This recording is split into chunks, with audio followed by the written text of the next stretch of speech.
Hi friends, good morning. ఈరోజు ఈనాడులో important news ఒకటి వచ్చింది. అదేంటంటే భూమికి తిరిగి వచ్చిన బిలియనియర్. ఎస్, అంతరిక్షంలో స్పేస్ వాక్ చేసిన తొలి వ్యక్తిగా ఈయన చరిత్ర సృష్టించారు. ఆయన పేరు ఐజాక్మన్. ఇది యుఎస్లో నాసా జనరల్గా స్పేస్ ఎక్స్పెరిమెంట్స్ అనేవి చేస్తుంది. కానీ నాసాతో పాటు ఇంకొన్ని ప్రైవేట్ సంస్థలు కూడా స్పేస్ వాక్ కానీ స్పేస్కి సంబంధించిన రీసెర్చ్ కానీ ఎక్స్పెరిమెంట్స్ కానీ చేస్తున్నాయి. అందులో భాగంగా అమెరికాలోని బిలియనీర్ ఈయన స్పేస్ వాక్ చేశారు. ఈయన 5 రోజుల పాటు స్పేస్లో ఉన్నారు. ఆయనతో పాటు స్పేస్ ఎక్స్ ఇంజనీర్లు అన్నా అండ్ సారా కూడా ఉన్నారు. అండ్ మాజీ ఎయిర్ ఫోర్స్ పైలట్ స్కాట్ కూడా ఉన్నారు. వీళ్ళందరూ స్పేస్ వాక్ చేసి ఫ్లోరిడాలో సముద్రంలో ల్యాండ్ అయ్యారు. ఇది ఎలాన్ మస్క్ ఆధ్వర్యంలో నడుస్తున్న ఫాల్కన్ 9 రాకెట్ సహాయంతో వీళ్ళు స్పేస్లోకి వెళ్ళడం జరిగింది.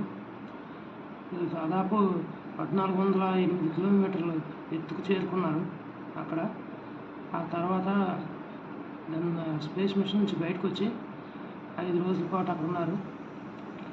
అక్కడ ఉండి దాదాపు 40 రకాల ప్రయోగాలు చేపట్టారు. మన ఇండియాలో అయితే ఇలాంటి ప్రయోగాలు ఇస్రో మాత్రం చేపడుతుంది. కానీ యుఎస్లో అయితే నాసాతో పాటు మిగతా ప్రైవేట్ సంస్థలు కూడా ఈ స్పేస్ ఎక్స్పెరిమెంట్స్లో భాగమవుతాయి. ఇది ఒక ఇంపార్టెంట్ న్యూస్ ఫ్రెండ్స్. మన ఇండియాకి సంబంధించి ఇంకొక న్యూస్ ఫ్రెండ్స్. సముద్ర జలాలపై సత్తా చాటిన మహిళా అధికారులు.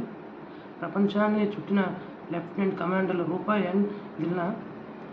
వీళ్ళు ఏంటంటే భారత నౌకాదళానికి చెందిన 2 మహిళా అధికారులు త్వరలోనే సముద్ర జలాలపై సాహసయాత్రకు వెళ్ళనున్నారు. వీళ్ళు ఎవరంటే లెఫ్టినెంట్ కమాండర్లు రూపా అండ్ దిల్నా. వీరు చేయడానికి చాలా కఠినమైన శిక్షణ కూడా తీసుకున్నారు. ఇది ఎలా చేస్తున్నారంటే సాగర్ పరిక్రమ అనే దాని కింద ఈ ప్రయాణం అనేది వీళ్ళు సాగిస్తారు. దాదాపు 3 ఏళ్ళు కఠినమైన శిక్షణ తీసుకున్న తర్వాత వీళ్ళు ప్రపంచాన్ని చుట్టూ యాత్రని చేపట్టారు. అలాగే మరోసారి తెరపైకి రానున్న జమిలీ ఎన్నికలు. మనం వింటున్నాం ఎన్డీఏ 2019 అధికారంకి వచ్చిన తర్వాత ఒకే దేశం ఒకే ఎన్నిక అని మాట విన్నాము. అలాగే వారు కొన్నిటిని అమలు చేశారు.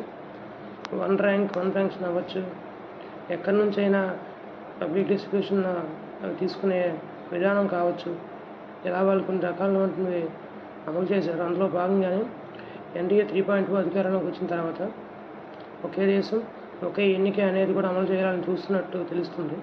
ఎందుకంటే మన దేశంలో ప్రతి సంవత్సరం ఏదో ఒక రాష్ట్రంలో ఏదో ఒక ఎన్నిక జరుగుతూనే ఉంది. దానివల్ల ప్రగతి అనేది ముందుకు వెళ్ళట్లేదని చాలామంది అభిప్రాయం. సో మీరేమనుకుంటున్నారో కామెంట్ సెక్షన్లో చెప్పండి. జమిలీ ఎన్నికలు జరిగితే బాగుంటుందా, లేకపోతే మనం ఎప్పటి నుంచో కొనసాగిస్తున్న పద్ధతిని కొనసాగిస్తే బాగుంటుందా?